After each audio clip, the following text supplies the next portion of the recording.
This video is brought to you by Osmocote, the planter's plant food. I'm Greg Speichert, the director of Hilltop Gardens at Indiana University. And today we're going to be talking about starting tomatoes and transplanting tomatoes. So here you start with packets of seed. This works really well. You can also save your own seed like we do, like this. That works really good too. Make sure they're labeled. That's the most important thing because you need to know what you're growing. Because if you don't like it, you don't want to grow it again. So let's get started. You want to start with some dirt.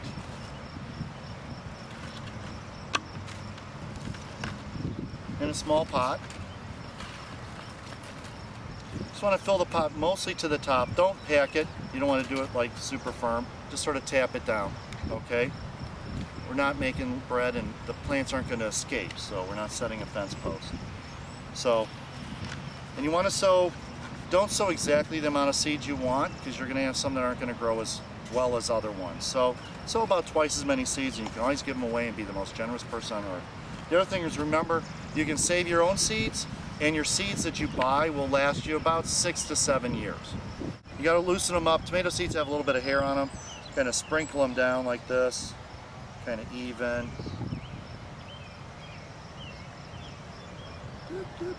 Okay, so they look like that. Okay? So once we get that done, you want to take a little bit more soil, put it on top. And I use another pot to kind of tamp it down, make it flat. You want about the consistency of angel food cake, okay? We're not, like I said, they're not trying to escape. We just want it even and flat and pressed in tight. Because we want good contact between the soil and the seeds. They need to absorb water. So get this done, you need to label them. Most important again, because if you don't like it, you don't want to grow it again. So you can use anything you want. People that are going to make permanent ones use pop cans. They cut out the little strips out of the pop cans and write it. That makes it really permanent. I always make sure I just use Venetian blinds because I can get them from just about anybody.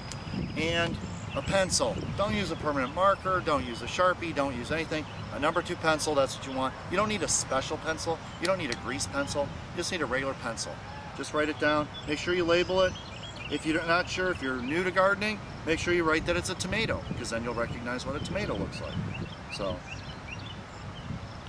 you want to put down the date because just in case you started too early and you're planting a 4-foot tomato later, you want to make sure that I'm not going to start them that soon. So just put the date on there, and it doesn't have to be, you don't have to have the year or anything else. We're not putting in accession numbers, okay? So just something that you know, as you're going to do with the tomatoes every year. Put it in right side up so you can read it. Stick it in. Water thoroughly. You want water dripping out the bottom. But you need to be careful. We don't want to dig a hole in it. We just want to get them wet. Okay, so you can put them in a bowl of water, whatever, but you want it absolutely saturated because we want to make sure that the seeds absorb enough water to sprout. Okay, so that gets you started there. And in about 2 weeks, you'll have this. So you'll have a nice little set of plants. This is a variegated plant, so they're supposed to have little white flecks. Or it'll look like this if it's supposed to be a little green one. So, and in just a few weeks, they'll look like this. So don't worry.